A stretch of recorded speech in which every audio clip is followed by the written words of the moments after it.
Dobro. History. Archive. You know, some stories, the more you look at them, the more questions you have. And maybe the biggest one of all is the assassination of President John F. Kennedy. It's a crime the whole world saw, captured on a silent home movie. But here we are, 60 years later, and it's not just history, it's a mystery that still tears us apart. A story where every single fact seems to have its own shadow. So let's get into it. The day started out just picture perfect. Dallas was bright, sunny, clear skies. The whole presidential visit was a big deal. It was partly a political trip to smooth things over with Texas Democrats, and it was also the unofficial kickoff for JFK's re-election campaign. For Jackie Kennedy, it was special too, a return to the public stage after a devastating personal loss. The president himself had asked her to wear that iconic pink suit. It was one of his favorites. And right there, in the limousine, Nellie Connolly, the wife of the Texas governor, turned around to the president and said those words that are just chilling to hear now. He smiled back at her. Everything was going great for about 6 more seconds. What happened in those next few seconds has probably been analyzed more than any other moment in modern history. The entire event, the very heart of this mystery that we're still talking about, was all captured on one piece of amateur film. And this is it, the famous Zapruder film, just 26.6 seconds long. It is, without a doubt, the most studied, most scrutinized piece of film that has ever existed. On these 486 silent frames, we literally watch a presidency end, and 1,000 questions begin. And right away, we hit our first huge contradiction. The official story is that the fatal shot came from the Texas School Book Depository, which was behind the limousine. But if you watch the film, what you see is the president's head snapping violently backward and to his left. To anyone watching, that looks like a shot from the front. And it wasn't just what the film showed. Dozens of people in Dealey Plaza swore they heard shots coming from the grassy knoll, which was to the front and right of the car. They were so sure about it, a lot of them actually ran towards it to see what was happening. So what do you do with that? Do you believe the official report, or do you believe your own eyes and ears? Well, this is where physics steps in and makes things even more confusing. See, the rifle used in the assassination fired a supersonic bullet, meaning it traveled faster than the speed of sound. This creates a shockwave called an N wave that actually reaches your ears before the sound of the gunshot does. And that shockwave can completely fool you about where the sound came from. So their ears could have been telling the truth about the bullet's path, but lying about the gun's location. And that gap, right there, between what people perceive and what physics says is possible, that's where conspiracy is born. But for the people there, this wasn't some abstract physics problem. For Secret Service agent Clint Hill, who was in the car right behind the president, it was a living nightmare. He heard the pop, he saw JFK grab his throat, and he just ran. He was scrambling onto the back of that limousine when the final fatal shot hit.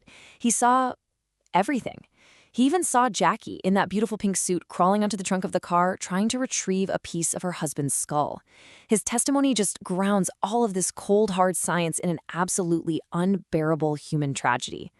From the absolute chaos of Dealey Plaza, the limousine sped to Parkland Memorial Hospital. And it's here, in the frantic, desperate attempt to save a man's life, that a key piece of forensic evidence was accidentally and permanently changed. This is so important. One of the first doctors to work on the president, a Dr. Malcolm Perry, noticed a small, clean hole in his throat, and in his first statements to the press, he described it as a possible entry wound. Now think about that. An entry wound in the throat means a shot from the front. It would confirm what the Zapruder film seemed to show and what all those witnesses thought they heard. But Dr. Perry's job wasn't to preserve a crime scene. His job was to save his patient. And the president wasn't breathing. So to open an airway, Perry did a tracheotomy. And he made his incision by cutting directly through that little bullet hole. In that one single medical act, the original nature of the wound, was it an entry or an exit, was lost forever.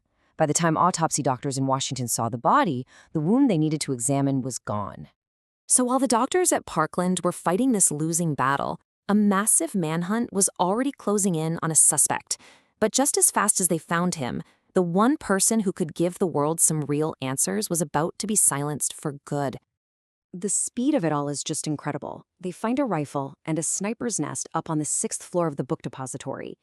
About 45 minutes after the assassination, a Dallas police officer named J.D. Tippit is shot and killed a few miles away. The suspect is then seen slipping into a movie theater, and by 1:45 p.m., less than an hour and a half after the shots were fired, police arrest Lee Harvey Oswald.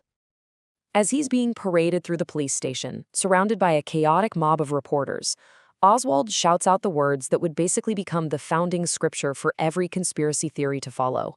"I'm just a patsy." This wasn't just, "I didn't do it." This was a claim that he was being framed, that he was set up to take the fall. And just like that, the main character of this story makes his exit. On Friday, the only man who knows the truth is in custody. By Sunday, as police are trying to move him to the county jail, he's shot and killed by a local nightclub owner named Jack Ruby, and it all happened on live television. The one person who could have explained anything was gone. With Oswald dead, the government formed the Warren Commission to get to the bottom of it all. But right away, they hit a huge roadblock with the timing on the Zapruder film. So to make their lone gunman story work, they had to come up with a theory not based on evidence, but on pure necessity. So here's the problem the commission had. The FBI tested Oswald's old bolt-action rifle and found you simply couldn't fire it accurately twice in the time between Kennedy and Governor Connolly getting hit on the film. It was physically impossible. So that left only one possible way for the lone gunman theory to survive. A single bullet had to have caused all those injuries to both men. And just like that, the single bullet theory was born. 7. That's the number. The number of separate wounds in two different men that this one bullet supposedly created. The official path of this one bullet, known as Commission Exhibit 399, sounds like something out of a cartoon. Okay, follow this. It enters Kennedy's back, comes out his throat, then it enters Governor Connolly's back, shatters his fifth rib, exits his chest, smashes his wrist, and then ends up gently lodged in his thigh. And here it is. This is the part that for millions of people makes the whole official story fall apart. After causing all that damage, going through two human beings and breaking solid bone, the bullet was found on a stretcher at Parkland Hospital. And it was in almost perfect, pristine condition. Critics immediately dubbed it the magic bullet because, well, it seemed to defy every known law of physics. So in the end, the Warren Commission came out and said, yep, Oswald acted alone. But that conclusion didn't put the public's doubts to rest. In fact, future investigations by the government itself would only pour gasoline on the fire of national distrust. And the distrust wasn't just some fringe thing. It was eventually reflected by the U.S. government itself. Check this out. In 1964, the Warren Commission says, one gunman, case closed. But then, just 15 years later, another official investigation, the House Select Committee on Assassinations, says actually there was a probable conspiracy and acoustic evidence points to at least 2 gunmen. I mean, when the government's own reports contradict each other like that, public skepticism isn't just understandable, it's completely rational. Just hours after the assassination, aboard Air Force One, Lyndon Johnson is sworn in as the new president. Standing right beside him is Jacqueline Kennedy, her face just a mask of shock, and her pink suit is covered in her husband's blood. Someone offered to help her change, but she refused. She looked at them with this incredible strength and said, I want them to see what they have done to Jack. Today, that famous pink suit sits in a climate-controlled vault at the National Archives. It is still stained with blood, but at the Kennedy family's request, it has been sealed from public view until the year 2103. And that leaves us with one last, really unsettling thought.